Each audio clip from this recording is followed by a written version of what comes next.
Hey guys, welcome back to the Free Life Agents podcast. So I have a very exceptional individual joining us today. He is somebody who I'm very lucky to have been able to connect with, and I'm very grateful that he's actually become a good friend of mine, just based on our conversation and connection. But um, you know, if you guys are here and listening, I want to welcome, without further ado, my guest from today. He is a team leader at a young age of 25 already in real estate, and he is one of the leading real estate leaders in South Africa, in my opinion. So please welcome from all the way across the Atlantic Ocean this week, Thembiza Winston Kunene. Welcome, Thembiza. Hey Kobe, how you doing? I'm doing good. I'm doing good. So it's about noon for me over here in the United States. So it's in the evening for you guys, and we Yeah. both have our drinks of choice here. So cheers to Visa, and welcome to the show. Cheers, Kobe. I'm sorry. You know what? Yeah, I'm very impressed that you said my name so perfectly. really, really. Is that something Yeah, that? like honestly, I'm not even fronting. Like you said it so perfectly. So I think this is gonna be a very exciting interview. Yeah, I think it is as well because Yeah. obviously from our conversation when we first had, we have a lot in common, and I'm Mhm. super excited to kind of get your perspective on things and how you got into real estate and what you're doing now. So I mean, for those listeners out there who are not familiar with you and your YouTube channel, online, can you just kind of introduce yourself a little bit for our listeners? Tell them a little bit more about who you are, how you got into real estate and how you're able to be so successful at only 25 years old, which is extremely impressive in my opinion. Thank you very much. Thank you for that introduction. So, as Kobe said, my name is Thembisa Winston Kunene. I'm all the way in South Africa. So how I got into real estate. So before I even get into that, it's just to give you an idea of real estate in South Africa and real estate in America. The regulations are different, but the systems are really, really the same. So you have a brokerage in America. You have something called an estate agency in South Africa. But it's basically the same thing. We've got the home loan systems in place, banking processes in place, which is very, very similar to. So the language that we speak is very relatable. Just to share a little bit more about myself, how I got into the industry, I had the privilege of meeting a lady who worked for a very, very successful real estate residential company in South Africa, Pam Golding Properties. It was literally right after school, she offered me the opportunity to join her and just work as a PA. She really was looking for an entrepreneur at that point, let alone a lot younger entrepreneur, someone who just came out of school.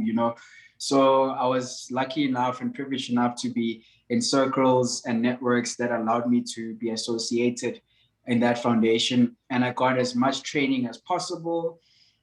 And then after 3 months of just being in the industry, luckily again, I got promoted through hard work and dedication. I got promoted to become an intern real estate agent. And then from there I've just had training throughout my career. I've had a lot of one of the things I learned from this lady that I was a PA to was the more you learn and the more you know about something, when you specialize in something, you become extremely in demand and you become extremely successful at it, because it's only a few people that really enjoy getting into such environments and dominating in them. So I think that's the best advice I got from her, is always try and know. So when I talk about knowledge, I'm talking about know your area very well, know your relationships very well, know your not just the industry itself, but gather yourself around specific stuff, specific information that will help you elevate as you go along your journey. And I took that with me, I carried it with me up until I got to a point now where I'm privileged enough to be running a team of 30 other agents, and giving them the exact same opportunities that I got in the industry. So that's basically who Winston is. It's a very selfless entrepreneur who just wants to see the people around him grow, become successful, because they do say that success is defined by, you know, how many people around you are just as successful. But if you're the only one that's successful in the room, then it really, it's such a turn off for me. So I guess that's who Winston is: a philanthropist, an entrepreneur, and a real estate disruptor. Yeah, and you definitely are a real estate disruptor, in my opinion. So, I mean, for people who don't know, like, how old were you when you first got into real estate? Yeah, no, thank you. Yeah, and I was what, 18, 19? Yeah. Yeah, transitioning into 19 years old. Sure. I think, the one thing about real estate as well, especially in our country, right? You need to become qualified before you actually start selling. So you need to get a fidelity fund certificate. It's basically your license to sell. And it's not easy to get that license because you need to be hired by a specific agency. That's especially an agency that is registered with the regulators, right? So we call them, so it's the PPRA, Property Practitioner Regulatory Authority. And that's basically our body for the entire industry in the country. And for you to even sell properties, you need to have a license underneath that regulation. And it's not easy because you go into a company like, I'm going to name like top three big companies, Keller Williams, Pam Golding, Seif. I would like to consider ourselves a big company too, but we're getting there. We're getting there. So one of the things that these big corporate companies, this big property companies look at is experience, right? What are you, what degree do you have? What sales experience do you have? They look at all of these things, which become such a limiting factor for a lot of young people that come into the industry. And hence for me, the revelation and the epiphany really came through when I realized that I got into real estate without specific requirements that were, I needed. And luckily I was able to get a license from this lady because she trusted my work ethic. She trusted my intellect in general. And I think that's what I'm trying to do now in our firm. Is I'm trying to empower the younger generation that comes into the economy with no qualifications, with no no degrees, no work experience. And it's very, very difficult. Hence, our unemployment rate is still high in this country. And this is one of the things that I'm trying to alleviate, is to create opportunities around those problems and providing those solutions.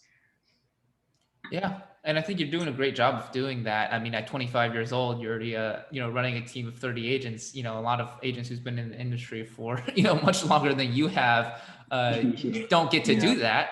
And I mean, kind of go through that thought process. Is that something that you kind of always wanted to do, is to run your team? And I know, like what you said about your mindset of creating a culture of success of everybody around you. So clearly, I think that was something you always wanted to do. But in your real estate career, did you always essentially get the idea to start your team, or were you an individual agent for a while and that kind of just happened by your experience?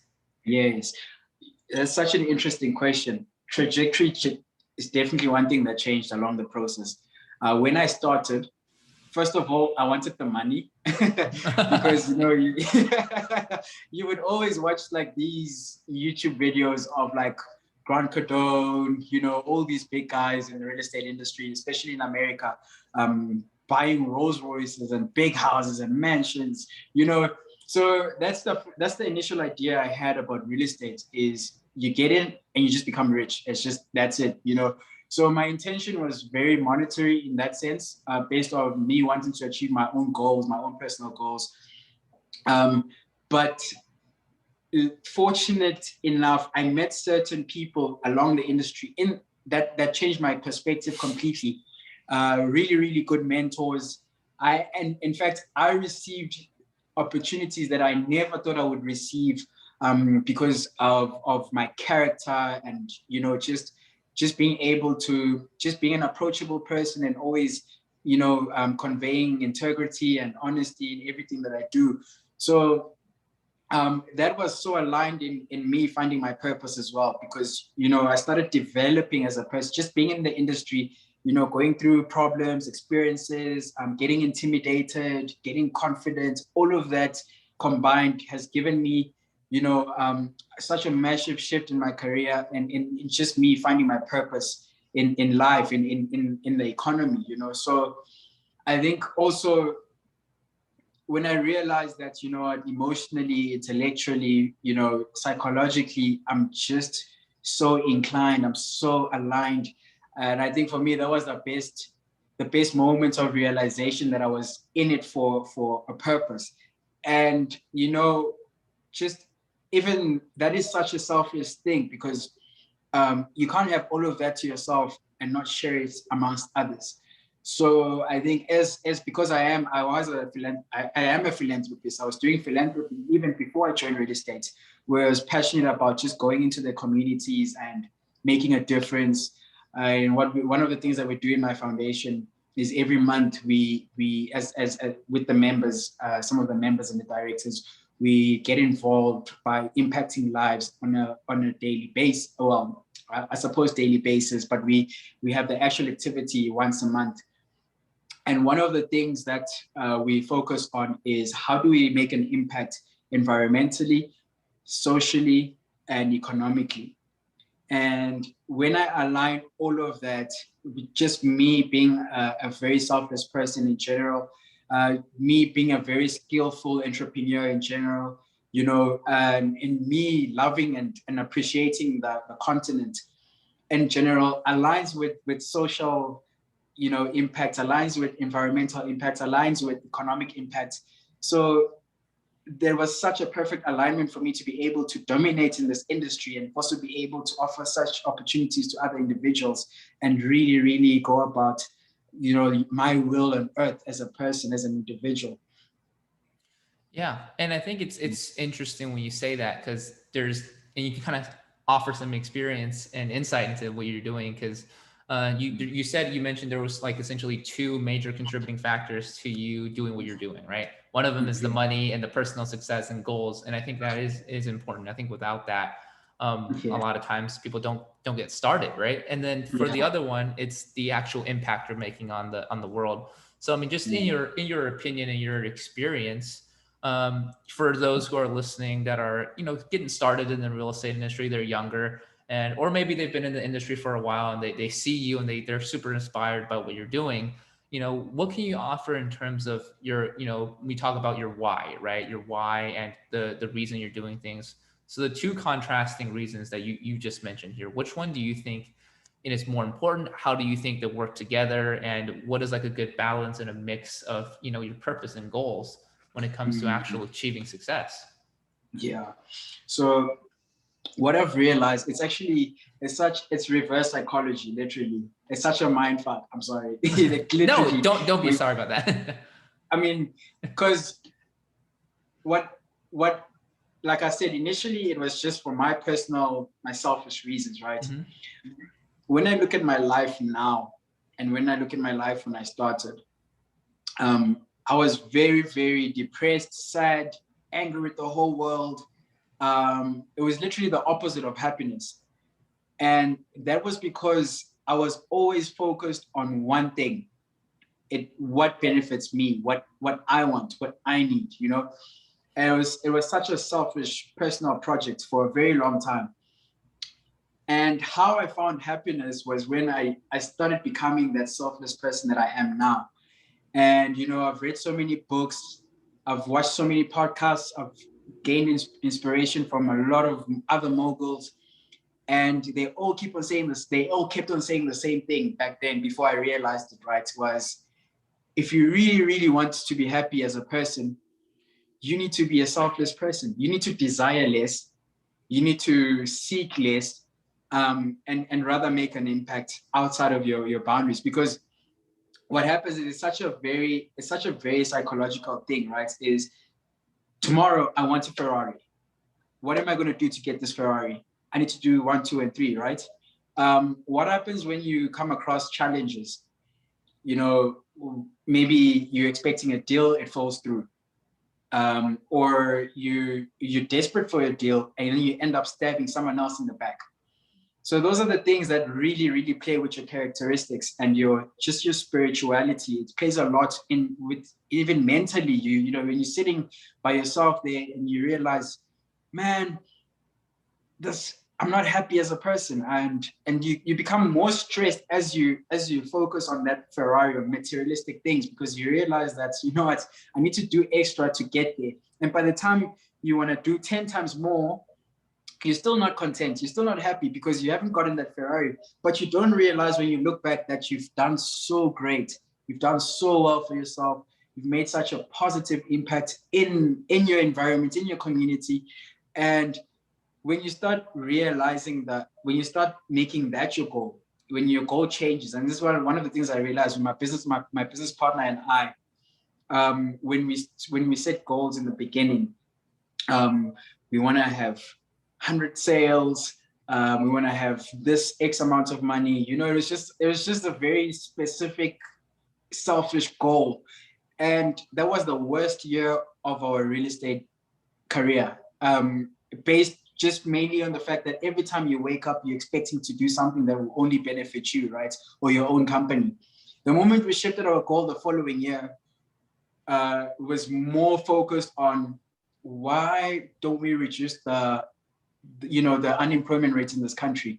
Why don't we get more young people into the industry and have impactful lives on them? I mean, the other day when I was doing training with one of the agents, they came from nothing, absolutely nothing, very, very poor situation. And we gave them a chance. And one of his commissions, so his income registered. Yeah. So one of his commission registered, and he was able to, you know, he sold the house and he was able to take care of his family, make a huge difference.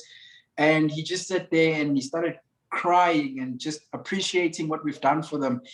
And when that, for me, that moment was clarity.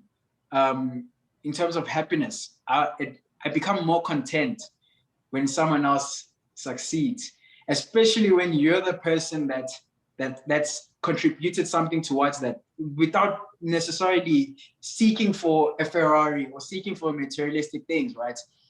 I think for me, that was my point of revelation, that happiness comes from less desires, but it actually comes from you helping someone else. And I started being content. And that's when the things started coming. That's when I started being able to do certain things in my life. That's when I started being able to produce a certain amount of money in my life. That's when I started being able to produce, gain more assets, do all these things that you wish for in the beginning. But you realize that the more you focus on helping someone else, the more those things just come organically. And I think that's my hence I'm saying it's such a mind fuck, because you would expect to gain those things when you're putting your entire focus on yourself and trying to achieve those things, but it becomes reverse psychology when you focus on someone else, and then you end up getting benefiting from that as well. And exactly. I think, sorry, I'm getting a bit further with it. Just to add on, it's not to say that there's a formula to it, right? It's not to say that if I help the person next to me, I'm going to become successful. That's not the formula. It's the characteristic, it's the habits that you build along the way. So it's easy little simple things that you build along the way, whether becoming a generous person, becoming a person of mannerisms, integrity, honesty, wishing others well. When the moment you focus on that, then the work doesn't feel like work anymore. It doesn't feel like you're toiling anymore. So you actually not even woken up by an alarm clock anymore. You're woken up by purpose. You know that, yesterday I had a conversation with one of the agents. They mentioned 1, 2, and 3. I need to resolve that issue for them and to help them get to that certain level, of accomplishment. And that really wakes you up as a person, like, oh no, I promised to do this for this person yesterday. Let me get onto it. But you come to realize that the moment you start saying, oh no, I'm gonna wake up because I wanna go and buy a Ferrari, you're gonna be lazy. You're gonna start procrastinating because the idea of a Ferrari is literally so far. It's so far that it's not so close to you. It's not connected to you. So habitually, you're not doing the things that really make the difference on a daily basis. You start procrastinating a lot. So I think that's just one of my pearls of wisdom that I would share. There is the less selfish you are, and the more selfless you are, the easier it is to find your purpose, the easier it is to even find value in yourself. You start gaining more confidence and more self-esteem when you help others. It's just crazy. We've got so much faith in other people, but we have less faith in ourselves. Have you noticed? It's Yeah, easy exactly. it's easy to look at a Kobe, what sports do you play? Um, Play any a sports? couple of Do different you gaming? sports. Yeah, basketball. I play basketball. Basketball. Okay, cool. Basketball. So you look at Michael Jordan or you look at James LeBron. I don't know who you like, but it's easy to say, it's easy to watch him from far and expect him to score doubles every time, right? It's easy for him to break the record because he's Michael Jordan. He's that guy. He's a genius, right? I, why can't we see ourselves the same? Right. Have you thought about that? Yeah. Why can't we see ourselves as a room of genius people? Individually. Why can't you see yourself as someone that can do better? Why can't you see yourself as someone that deserves better? We're so quick to give flowers to people without giving flowers to ourselves. So I think it's just the reason why I'm bringing that up is that is developed from you being a selfless person, because you start realizing that the impact you're giving to other people is the same impact that you can give to yourself.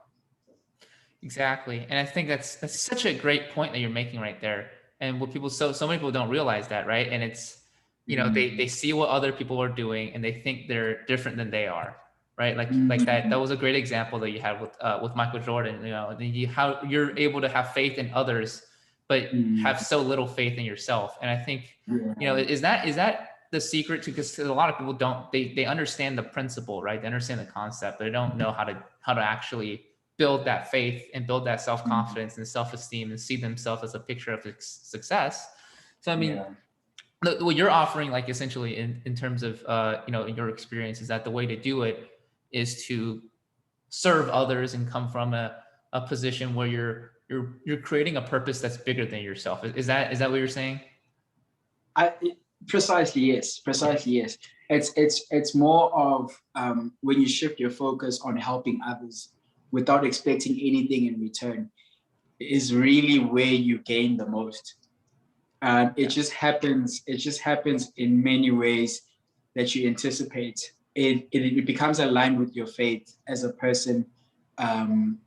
It's just I would, I must say, maybe that is the formula. Because even looking at religion, right? I'm diving out of property now, and I'm not going to get into an argument on religion, but I'm going to include every type of religion, whether it's Buddhism, whether it's Christianity, Hinduism, you name it. If you read, so I've read I've read the Quran. I'm currently reading a Hinduism, the Buddha Before Buddhism is the book I'm reading. I've read the Bible, So when I look at the main purpose of each religion, right, the higher power has always had to sacrifice something. So Christianity, Muhammad Ali, whatever, you name it, they've always had to sacrifice. So like God, for instance, he had to sacrifice Jesus for our sins to be. He's a mighty God, right? He's a higher power, right? So whether you believe in God or you don't, what I'm trying to say is, if there's this higher power person that we would look up to, right, and say this is everything, how is it then that they need to sacrifice the one thing that they love the most, their only son, right? So it's the same thing. It's very, very similar. Let's shift from Christianity. Let's go to Hinduism. when you read about the Buddha, sorry, not Hinduism, Buddhism, when you read about the Buddha, right? What I've come to realize is everything that he does needs to be centered around the present. The more you focus on the future, you become stressed. The more you focus on the past, you become depressed. But the moment you live in the moment, that is where you make your actual impact. And if you break that down into a further understanding, right, that living in the moment is such a selfless, it's a selfless procedure. Do you see where I'm coming from? It's selfless because you're not worried about tomorrow. Oh, tomorrow I need to have food on the table. You're also not worried about the past that, oh no, I could have done this. I regret not doing that. It's centered around yourself. It's a selfish initiative. But if you focus in the present, you're just living in the present. You're not worried about the future. You're not worried about the past. You just focus on the present. So when you start interacting with people around you, you're not going to look at this person and say, I need to do 1, 2, and 3 so that I can put food on my table tomorrow. Or you're not going to look at this person and say, I am envious and jealous of this person because they did something better that I could have done in the past. It becomes a different scope. It's very, very deep psychologically, but it really, really works for you as a person, for your personal development, even for your career. It just really, really works when you become a selfish person. I think, for my opinion, I think that would be the formula to success. Yeah, and I think so. And I think what you said about being in the present is amazing, right? Because what like the past, the future, really, if you think about it, it doesn't even exist, right? Yeah. It's not even real. Yeah. What only exists is the present. This is the only thing that's real, that's tangible. Everything else is, I think you would agree with this. Like everything else is just made up in our mind, right? Yeah, definitely. Right? Definitely. When you're thinking about the future, what are you doing, right? You're worrying. So I mean, Yeah, it's so I mean, literally everything you do is based on that. Like, I need to make sure this happens. So you worry. right. So anything that you do will become selfish driven. Yeah. Yeah, I mean, so I mean, and when it comes to setting goals for you right now, so how are you setting your goals now when it comes to? Because I mean, obviously, you got to set goals, or do you guys not set as many goals Yeah. because you're not focused on the future? Yeah. So actually, this is such a great question. So what we do now is we set so we do set goals, right? Company goals, corporate goals, those are needed. Governance in general, it's got the whole 3 bottom line system, right? Profits, people, so we do set those goals. But if I can share, just one of our goals is we need to have registered 20,000 estate agents within the next 10 years. So that's over just about a decade, right? That's literally one of the goals that we have. It's not saying Winston needs to get into the Forbes list. It's not, Kyle, my business partner, needs to buy his expensive home. It's none of that. It's all centered, focused on creating value for the economy, for the people. It's really, none of it is really profitable. Yes, we have targets, and those are the targets that will help us, give us enough resources to hire the 20,000, right? So just to give you an idea around that is the goal for the company. It's not even it's catered for personal goals. What I would like to achieve as a person, it's so aligned to even my personal goals. Is the same way that I wish to reduce the economy because I am a philanthropist by practice, right? Is the same way that I would love to see my company, as a director and a shareholder of my company, I would also love to see it create that same value that I have. So it's all centered around in other people. So setting goals for other people in the future, or whether you study the past so that you can change your future, that is definitely required, but only if it's a selfish gesture. Yeah, and you mentioned that I mean, it's a wonderful goal, 20,000 registered estate agents in your company. And I'm really curious about like the situation when you talk about unemployment in South Africa, because I mean, at least how it works in the US is that most agents, they work off commission, right? They work off only commission. I know some companies have salaries, like I've heard of Redfin Real Estate. Yeah, I mean, they're a salary company. So when you're talking registered estate agents, are you giving them a salary, or are they also just working on commission as well? You're kind of developing them into their own personal entrepreneurs as well, right? Yes. So, okay, I'll break it down into two explanations. The situation geographically or even economically in general, the situation in the country, there's the numbers are not looking good. We have, I'm going to give you the right numbers. So we have about 60 million people in population. In terms of the population, we've got about 60 million people. We have 34% of that are unemployed individuals, right? So 34% of 60 million.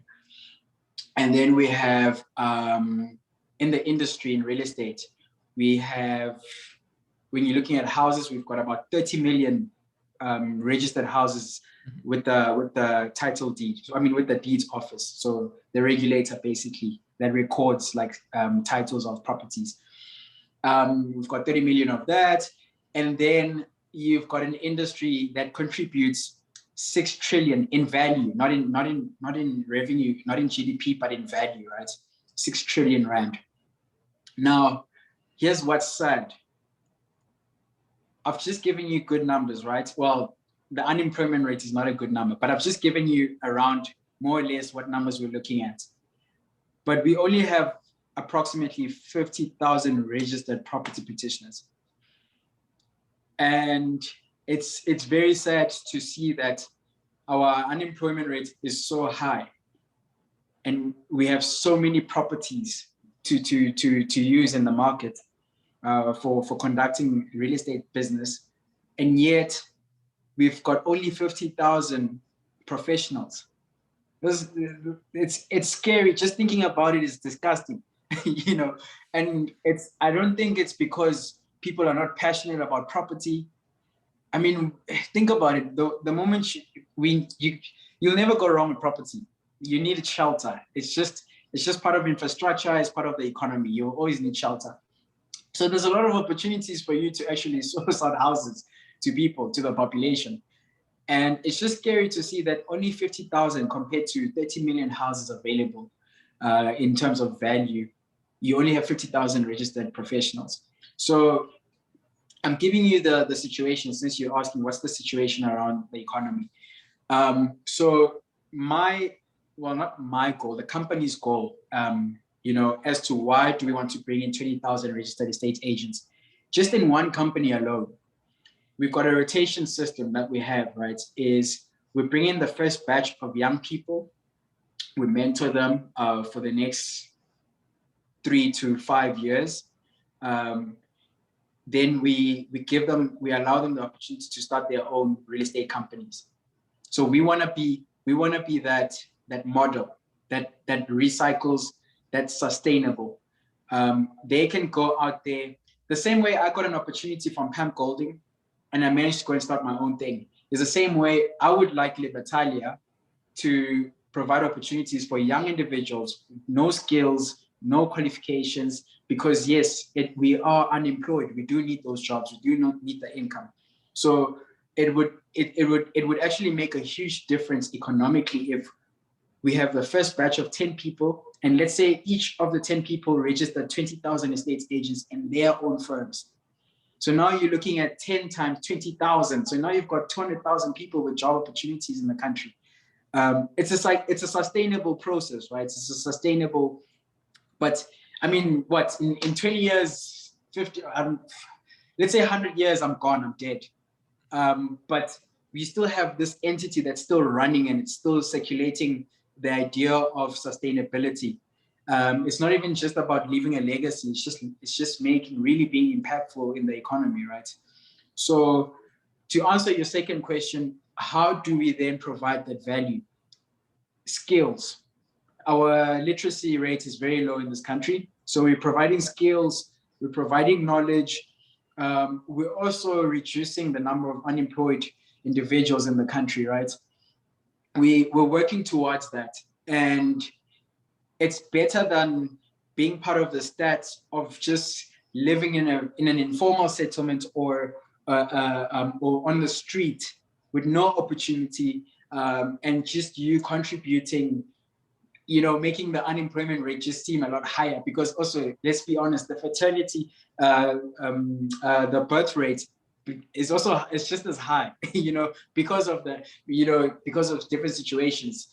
Sometimes it's lack of education, meaning that you just give birth and you can't afford it. You just keep on giving birth. You know what I mean? We've got situations like that where now the government is forced to pay a specific stipend towards your 6 children, because you don't have a job, but you've given us 6 children to handle. So it's very difficult to reverse. We do really, really blame the governments for a lot of stuff. But I think we also do lack the accountability, as a nation. I think these are things that you can be trained on. These are things that you can be educated on. And I'm diversing out of property now. So let me just get back to that. But no, basically, yeah. So basically, if the main focus is job creation, whether it's entrepreneurship. So what we do in our firm is it's commission only. It's the same way as you guys do it in America. You come in, you're given the resources, you're given the opportunities of training, access, and then it's up to you to work hard and just make a living out of it, right? And we also do encourage individuals as well. We don't just throw them in the bush and expect them to survive. We also give them guidance. We also want them to start seeing, them making a difference in their lives. So that's the idea of getting 20,000 registered estate agents in the country. They all need to receive the same value that I received as an individual, with 0 qualifications, only just with determination and wanting to change my personal situation. Wow, that's powerful, and I think that's going to make a huge difference. And I mean, right now, so you say you have 30 agents right now, who are currently with your team. Yeah. Are you still just training them on your own, or have some of them actually started developing as, like in your vision, where they've become almost satellite leaders on their own, or are you still doing everything by yourself? Thank you for asking that. It's one of the things I was talking to my business partner about. It's a bit scary to see that our goals are being achieved rapidly.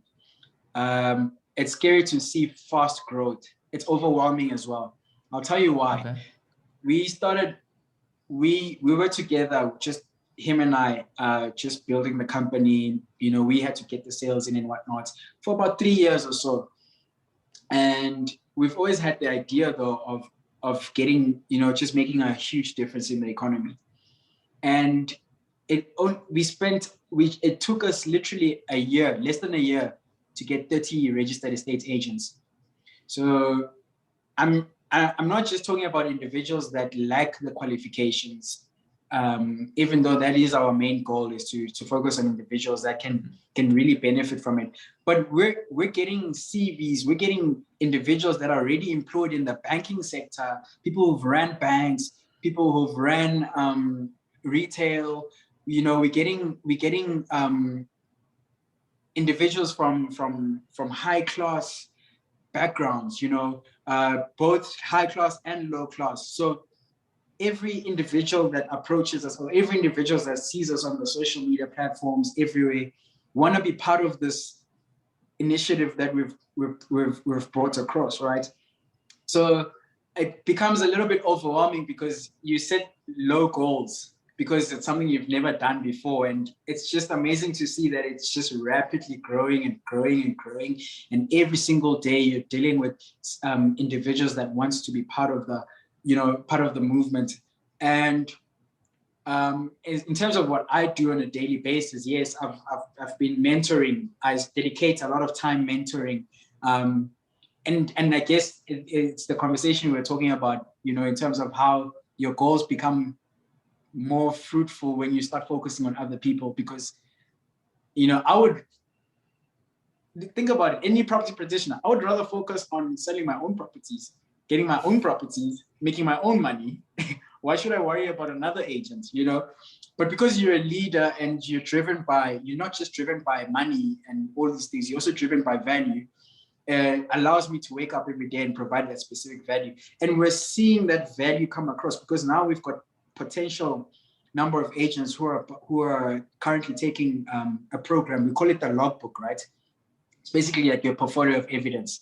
So you collect all your evidence. I don't know if you guys have a similar system in America, but for your viewers watching, I'm just gonna describe what it is. It's basically a professional development plan that takes place for 12 months.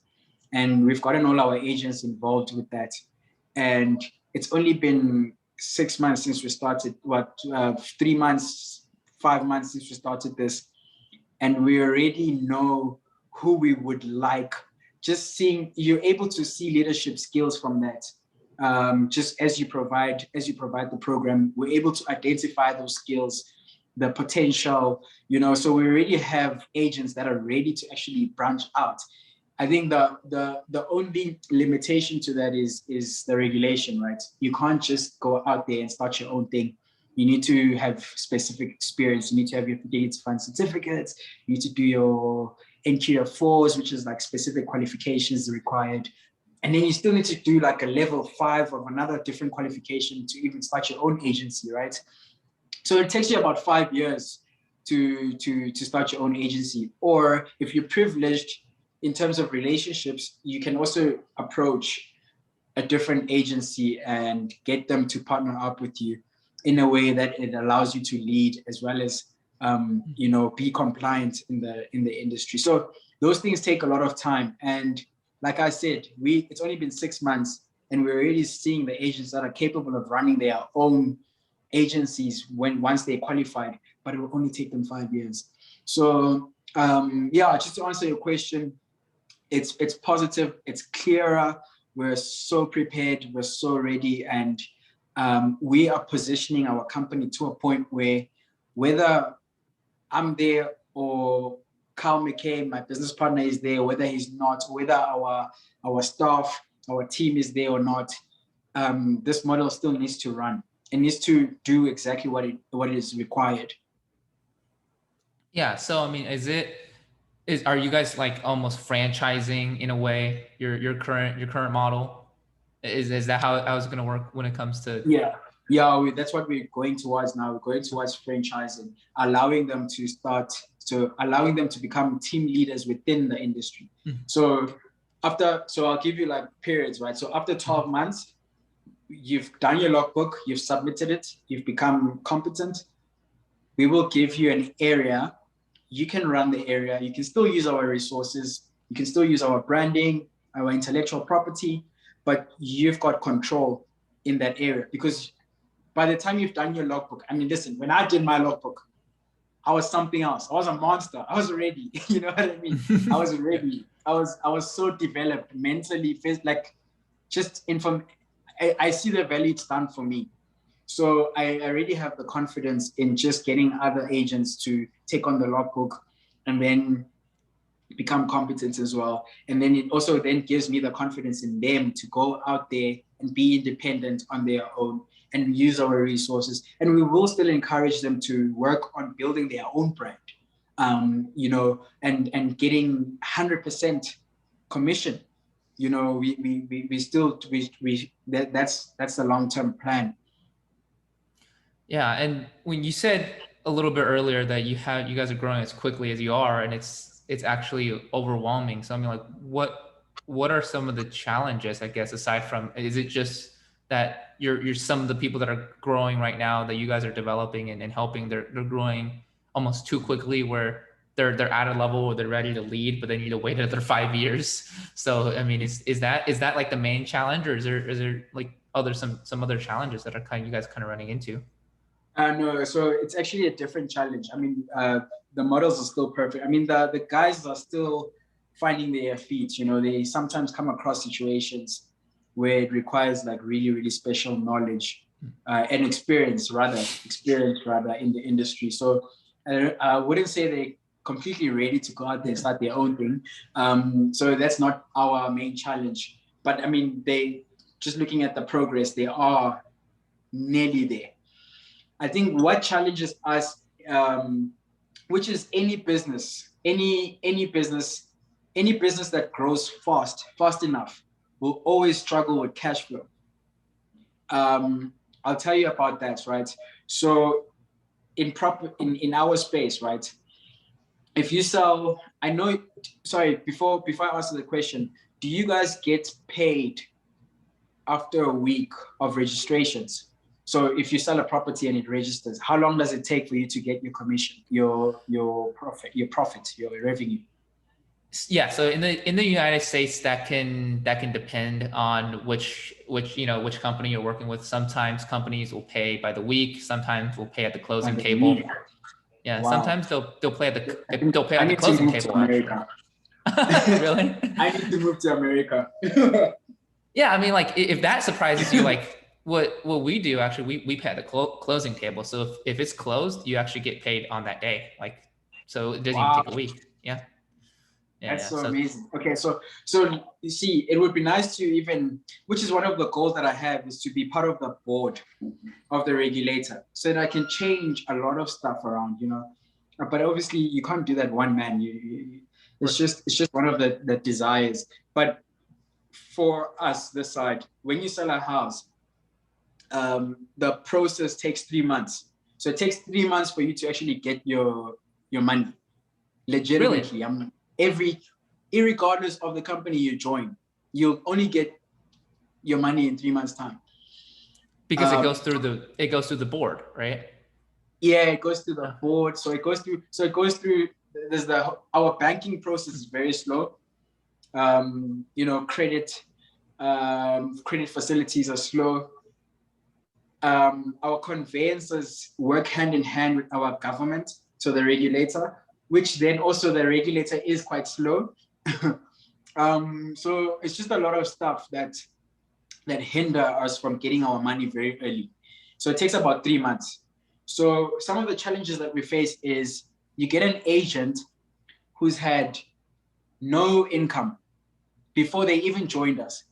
So now they're expected to put in the work, put in the hours, you know, and sometimes they'll have to spend a bit of costs just to sell a house, you know, like fuel costs going to the house. Mm-hmm. You know, there's a lot of stuff that come in place. So by the time you get to you sell a house, by the time it gets to the 3rd month, you're exhausted financially.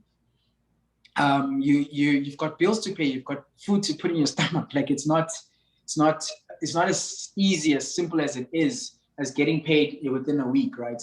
So those are one of the challenges that we're facing, especially us being a startup, hiring all these individuals that come to us because of opportunities. They have expectations. You also, you know, you can't expect everyone to be patient. 3 months is a long time. So those are some of the challenges that we face, where we're now trying to find solutions around it. You know, like how do we increase our reserves so much that we allow to give commission upfront, and then us as the company waits for the registration to happen. So there's like different ways that we're going around it. You know, there's just, but to be quite honest with you, it's a cash flow problem that we have for the agents. Luckily, the company is able to cover its own costs and costs for the agents in terms of the resources that they use. We're very lucky enough to be able to sustain that. But for the agents out there that have zero income and they have to wait for 3 months is one of the challenges that we're facing, that we're trying to find solution towards, to be precise. Yeah, I mean that definitely sounds like a challenge, right? I didn't know that was the case in South Africa, where it takes 3 months for you to actually get paid. So that can actually be a huge issue, because you know, just for real estate agents in general, I think it doesn't matter where you are. There's a cash flow, I guess, an issue or a break or a problem, because agents there's no guaranteed monthly salary. It's based on how much it's a sales game, right? It's based on how much you actually sell. So in a slow season, you might actually get lower. It doesn't matter if you get paid immediately, right? You sell one home this entire month, then you know you still get paid less. So that's true. I mean, it's not easy. You're so right, Kobe. And I think I'm one person that hates talking about problems and not addressing it and not providing solutions. Right. So as much as it's a challenge, I think there is a solution to it. I think and a solution that maybe you and I can always interact with. I'm so privileged to even have this relationship with you, because I think I can learn not that I think I will learn a lot from you. Thank you. And yeah, I will learn a lot from you. And I think it's just a matter of having conversations about problems and solutions. I think one of the solutions that I think might make a difference is financial literacy, because we also, as much as it's a challenge for us, it is a challenge with specific agents, but there are agents that have come very well with it. There are agents that can handle waiting for 3 months. And yes, it's a finance thing, it's a budgeting thing as well, which is, I think, is something that we also need to incorporate in the industry, is partnering up with financial advisors, just specifically to train professionals. How do you budget? How do you make a budget in terms of survival? How do you make a budget in terms of risk? Those are important things that we're not really taught in school. These are the things that we really need to take courses on. How does tax work? If you know that there's tax you've paid towards SARS, so the government, how do you claim that money back? There are people that don't know that. There are people that don't even bother to do that because they don't know how to. They think it's an expensive process. So it's just a lot of financial literacy that we need to put in place, that I think would make a huge difference in people being able to sell a house and wait for 3 months with the right budget. And also, it requires a lot of discipline. You can have financial literacy, but you might also be buying a bottle of juice every day. So is that a need, or is it a want? So those are the things that, sometimes if you're not disciplined enough, you end up finding yourself buying bottles every day, spending so much money on bottles, and then you look at your pocket and you wonder to yourself where your money went. So it's just some of the things that I think have to do with personal development. It's been a challenge in the economy. I interact with so many agents. I even interact with top agents from Pam Golding, from every agency, from Keller Williams. They say the same thing. When they started, cash flow was such a problem for them. Even myself, when I started, right, my first sale, by the way, tell you an interesting story. My first sale was in 6 months. After being promoted as an estate agent. So I had a salary as a PA, right? And then I got the promotion to become an estate agent. We actually call it a property petitioner now, but I had the opportunity to become a property petitioner. And then it took me 6 months to get paid. So I sold the house. So I worked for 3 months and I made my first sale within that third month. And then I only got paid in 6 months' time, right? Wow. I think if you ask me where I get my confidence and my characteristic and my charisma from, it's from that situation.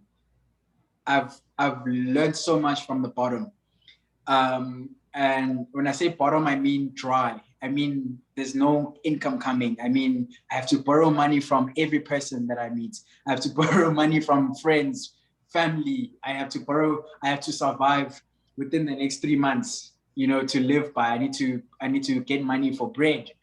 Things like that teach you a lot. And it's a funny story because then I made the sale. Ooh, finally I got a sale done, whatever. So I started getting into the industry. I started getting that thickness of the industry, and being resilient. I call it being a lion. Yeah, being a lion. You need to be a lion. It's a jungle. It's either you're a sheep or a lion. So what I then realized is the first person I mentored was my business partner. I helped him avoid all the mistakes I made. And his first sale was in 2 weeks. And his third sale was within that month. And that is the key. When I say we need to partner up with financial advisors, we need to partner up with professionals outside of the industry, like tax practitioners. We need to partner up. We need to be associated with those people because they will tell you 1, 2, and 3 that will help you avoid a lot of situations. You need to partner up with someone like myself who has been in a situation where they haven't made money in 6 months, and they had bills to pay. You need to partner up with those people because those are the people that will give you the ropes and will show you the way to do things. And it's really up to the individual to take that as an opportunity or procrastinate on it. So yeah, so there are solutions to the problems that we have with agents coming into the sector and not being able to produce money for 3 months. Right. And I think I mean, like, I think that's why it's so hard for people to get into I guess, the real estate industry, especially in South Africa. Because, like I was saying, like, even here in the US, you hear a lot of people say they can't go into real estate and they can't do it full time in the beginning because they just don't know whether or not they're going to make a sale or not. Right. And they don't have that issue of if they're going to make a sale, they again have to wait 3 months to get paid. They're just worried about making the sale and getting paid for that month. So, like, that can really put a hindrance in just marketing. So I would assume there's not a lot of, like, is that something, like, how are you guys solving that issue with, decreasing it sounds like you guys are decreasing your expenses so that you have more reserves. So that way you're able to actually advance the commission. So when it comes to marketing, what have you guys been teaching? I guess that's what I'm trying to ask. Yeah. So we are very online centered. Right. So we try to cut all the costs. So the old traditional way of selling properties is still very common in this country. And I think I'm really not blowing my own horns or anything like that. But I think even having the privilege of being in an interview with an estate agent from America who's managed to recognize someone making a difference all the way in South Africa is because of the online platform. It's not to say that I'm the best agent in the country. It's not to say that, but I guarantee you now, there are agents out there that are using old models that still work for them. They bring in 50 sales a month. Everything still works for them. It's just not well known. They're not well known because they're not taking social media seriously in a way of awareness, branding, and lead generation. So we're very centered around that, social media. And I think that's what's helped our company lead generate for properties, right? So our marketing, our asset actually is our social media versus getting a for sale board and putting it up on next in front of the house. And because also your viewers, it's important to study your market. And this is something that I really, really take pride in is knowing. It goes back to what I was saying in the beginning. You need to know yourself. You need to know your environment. You need to study every day. You need to read every day, because that's where the key to success is information, right? So when you realize that majority of the people in the country spend 10 hours on their phone or whatever amount of hours on their phone looking at properties on a daily basis, what are the chances that this person is going to put the phone in their pocket, take a drive to the neighborhood around the area, and look for sale boards? What are the chances that they're actually going to do that? Versus, what are the chances that they just Google Tembisa? Okay, well, or they Google. What are the chances that they Google SA property in real estate or properties in South Africa? Actually, I'll tell you, it's an inside joke, but I'll tell you why I'm laughing. I got a message from one of my friends. He's a CEO of Keller Williams, very, very intelligent guy. And he messages me the one night and he says, I searched for SA property, and Winston, you're the first person that comes up. So now think about how powerful that is for a seller that's sitting at home using their phone and just searching property in South Africa or properties to view, and your name comes up or your company comes up. How many leads are you going to get from that? How many people are actually approach you and say, hey, I'm looking for a house. I see you in the industry. How many people are actually going to say, hey, I want to sell my house. I see you trustworthy in the industry. You've created your own portfolio. So that's the power that we have to realize in social media, right? And I think that's the privilege and advantage we're sitting on as a company, is we really, really, really focused on social media marketing, and it's free. So to answer your question, yes, it is cost effective because we get most of our clients from social media. So we don't have to spend on billboards. We don't have to spend on massive costs, which helps us also just sustain our revenue and our cash flow.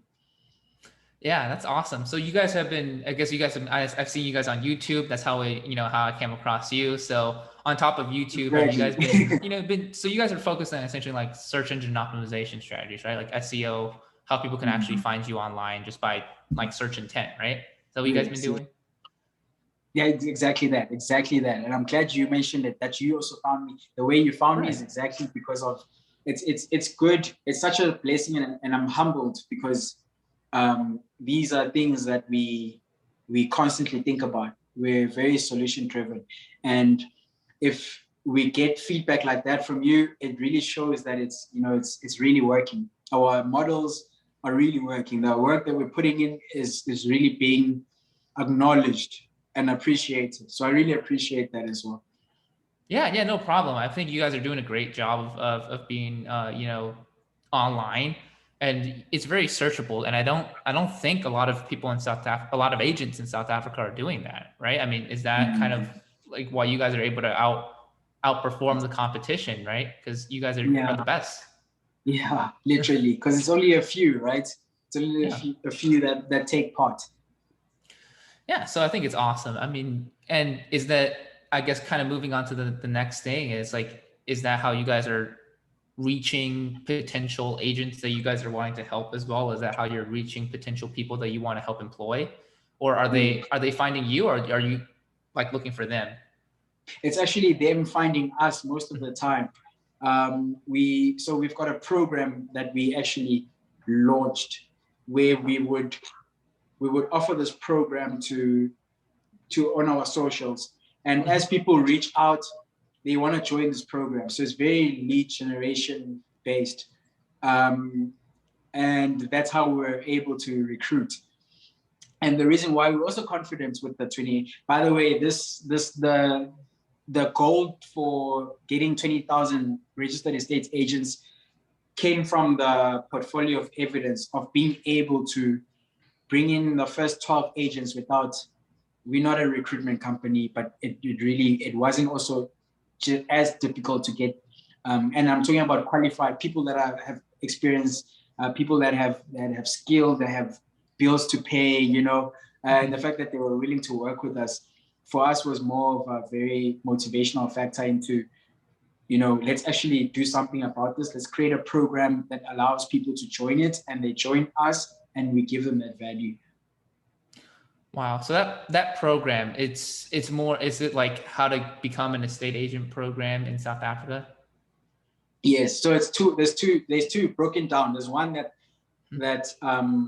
it mainly focuses on just being a professional in the industry, how to sell properties. So that's that one program that they join. And then there's also a program for investors, buyers, as well as sellers, because the seller can acquire a portfolio of properties. So we've got two of those programs which we've been distributing, on the socials. And an advantage, it's been an advantage as well, because even for the program for the sellers, right, or the buyers or the investors, they are also given the opportunity to join the other program that allows them to work part-time. So now it's incorporated as well. Because what, we're in an economy where the inflation rate is so high, and every stream of revenue is so important. So we also do promote that in our firm. Yeah, I think that's awesome. And it's such a great like cross promotion as well, where you're able to kind of just offer that help, that value to, it doesn't matter who you are, just because of what you guys are, the model that you guys are able to offer.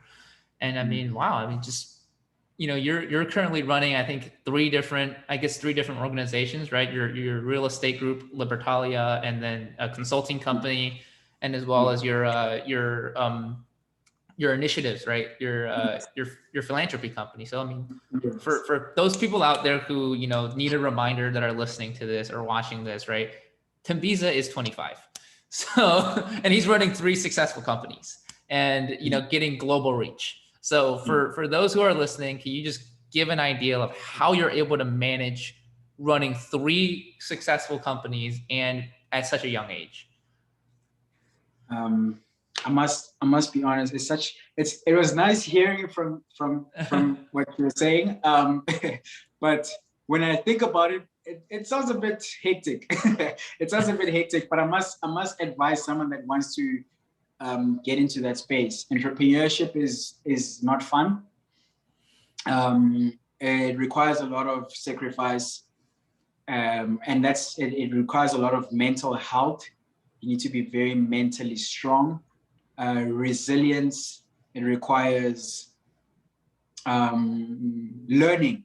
Be a learner. Don't be a teacher. You know, even mentors are learners.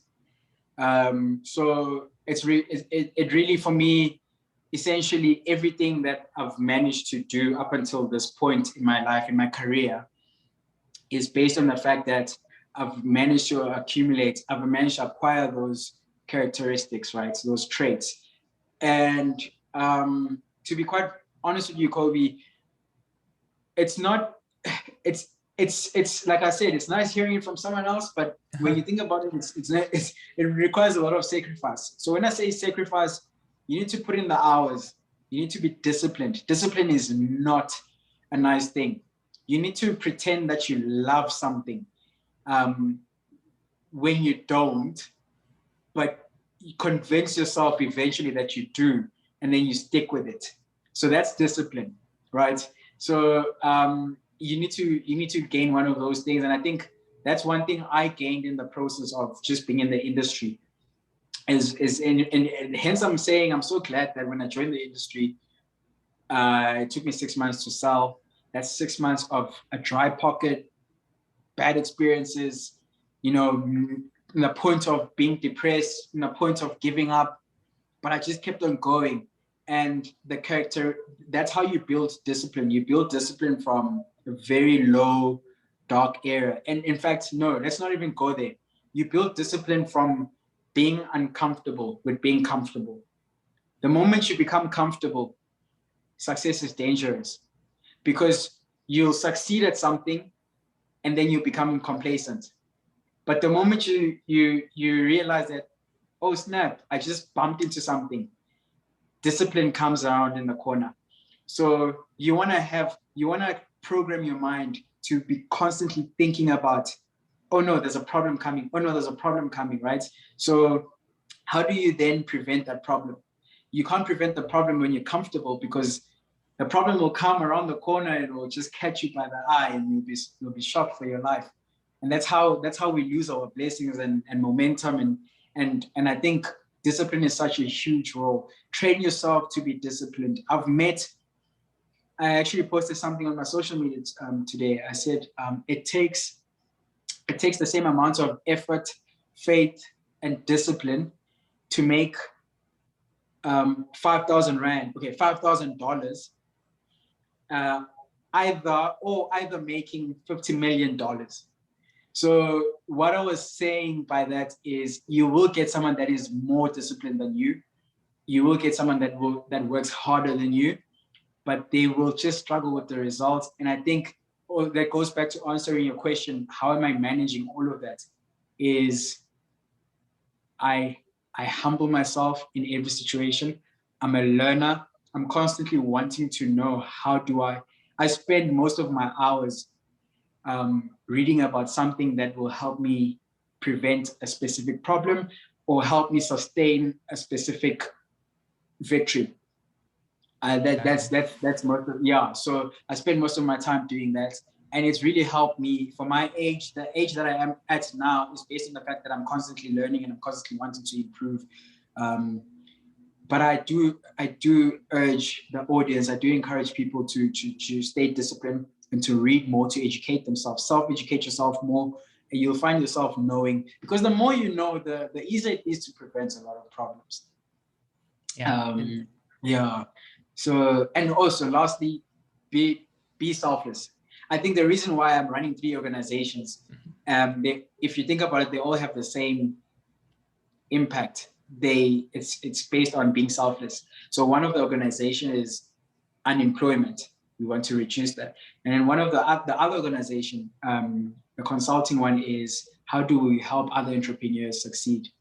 And then the other organization is how do you help those that are underprivileged? So when you base your life around selfless thoughts and selfless efforts, I think you're able to sustain, you're able to wake up, you're able not to give up, because you know, if I give up, there are 30 other individuals that will be impacted. You know, if I give up, there are there's decades, there's 10 years that I'm now taking away from improvement in terms of what I will do in the next 10 years based on the goals that I've set that are selfless, you know. So those are just some of the things that just keeps you going. It's not easy, but it's nice, like I said, when people acknowledge it, but it's also not easy. It does require you to have a selfless mindset, because it's easy to say that, you know what, screw this, I'm just gonna go do one job, get my Ferrari, and screw everyone.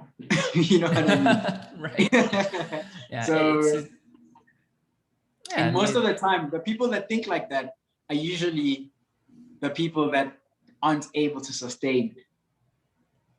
Right, exactly. It's a totally different mindset when it's the purpose is bigger than a material thing. Because once you get that Ferrari, it's just it's not big enough to keep you going, right? It's not big enough to keep you moving. Versus now, where your purpose is expanded into so much more, and you're now going to impact the lives of 20,000 people, which is absolutely incredible, and more than that, actually, which is incredible. And I mean, just to kind of like to go off a little bit and just see like, is this something that you're just passionate about doing every day now, even though, you know, you kind of mentioned that, you know, you take discipline to do it, you have to convince yourself, but this is what you want to do, right? Like, or is there like anything else that you have, like, you know, you have a hobby in doing other things, or this is it, this is what gets you up in the morning, this is what excites you the most? Because no, this is definitely, this is my passion, this is my purpose. I will not change the industry. Even if the economy had to crash, I'll still sell a house. Right. Yeah. This is definitely my passion. This is what I want to do. You know, I live by it. I breathe it. I eat it. I sleep it. I dream about it. It's just literally, that's where I am mentally about it, because of the results I've seen in such a short space of time. But other than that, though, what I enjoy doing, apart from real estate and just business in general, I love talking to people. I'm such an extrovert. Surprisingly, I love spending time by myself. I love peace. I love just thinking a lot. But I also enjoy being in a room full of people and just networking. So I play a lot of golf. That's my passion. I do read a lot, so it goes hand in hand. If I feel like being an extrovert today, I'll go out and play golf and, you know, have a drink, have a laugh, and network with people. But if I feel like being peaceful and being in my own space, I stay indoors and I just read a few books. I watch a few documentaries, not just for learning purposes, just interest. I'm such a curious person. I'm always interested. I will always want to find out how that person did that. What were they thinking about when they did that? So I'm that type of person. And I find myself reading books, biographies. I think, what else do I enjoy doing? I hike a lot, by the way. It goes back to the peace thing. You know, you just spending time in the forest, just listening to, real estate. Real estate is so overwhelming. You just, it's just people every day. It's stress every day. It's you're dealing with people's most expensive assets. Actually, I read something the other day. If you're in the real estate industry, is the one industry that produces the most valuable professionals. And the reason for that is because you're selling, it's a hierarchy, right? It's a hierarchy. When you're selling suites, it's easy to sell a suite in less than 5 minutes. Actually, you don't even have to market that. If you're a hawker, or you're in a retail shop and a kid comes in with his parents, the first thing they'll look at is, Daddy, can I have sweets, right? This is the first thing you're gonna buy. It's easy to buy it. And then when you go towards the hierarchy of industries, when you're selling clothes, that's when you really take your time, because you want to look at, what looks nice. You're also looking at your budget. I only have $500 to spend, so you still have your options, but you end up spending it. You don't go out of the shop without buying clothes if you left your house thinking that you're going to get something to wear. And then when you're selling cars, you really want a car, but it just doesn't take you long enough. You simply apply, how much you earn, how much you can afford. You go through a car dealership, maybe 3 weeks down the line, you buy your car, done. So it's easy to sell a car, right? But with real estate, you're selling the most expensive asset that you can ever find in terms of the individual, right? So it's the most difficult thing to sell. So if you are actually in this industry and you're surviving and you're still in it and you're still passionate about it, you develop much character and much experience, so much that you just become a valuable person in general.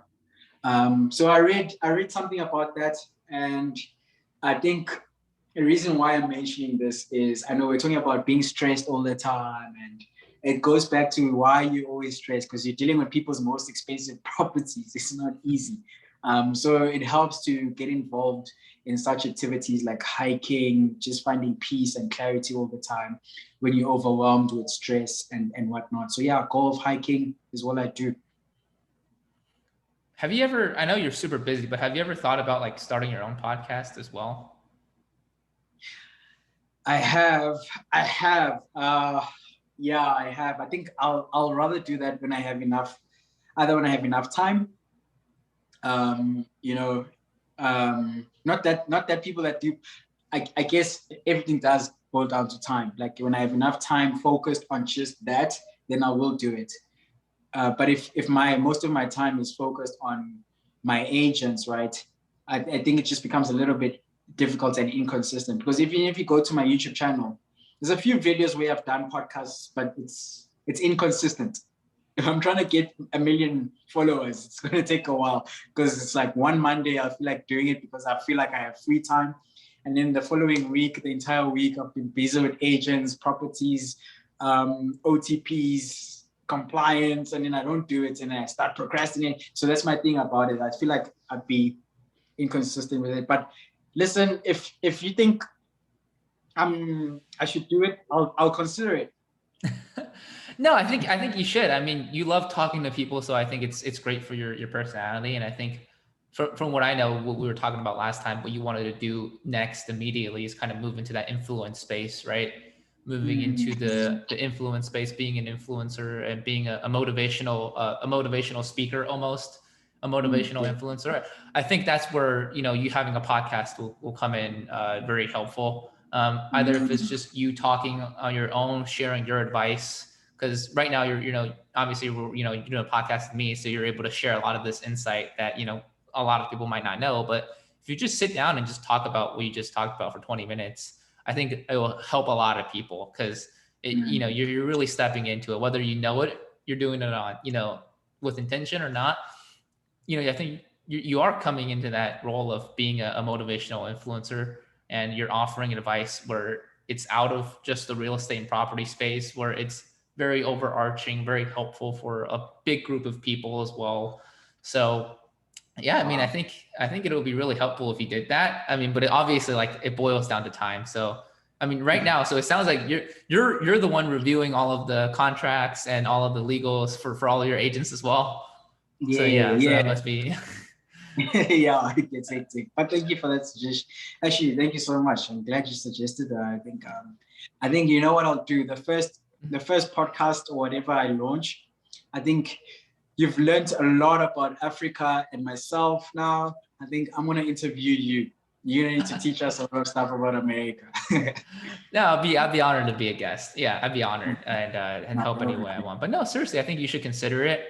But no, it does sound like, I mean, obviously if you have the time, because yeah, if you're the person right now who's dealing with all of the agents and their legal and their contract, I mean, I get that that's very time consuming, and a lot of stuff comes up, right, where you don't know, right? It's not a set schedule, right? It's based on every individual situation. So the fact that you're managing that is it's really impressive, honestly. So I mean, kind of, yeah.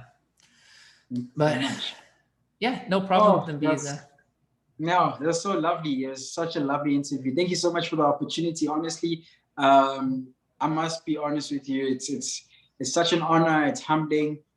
It's something to reflect on.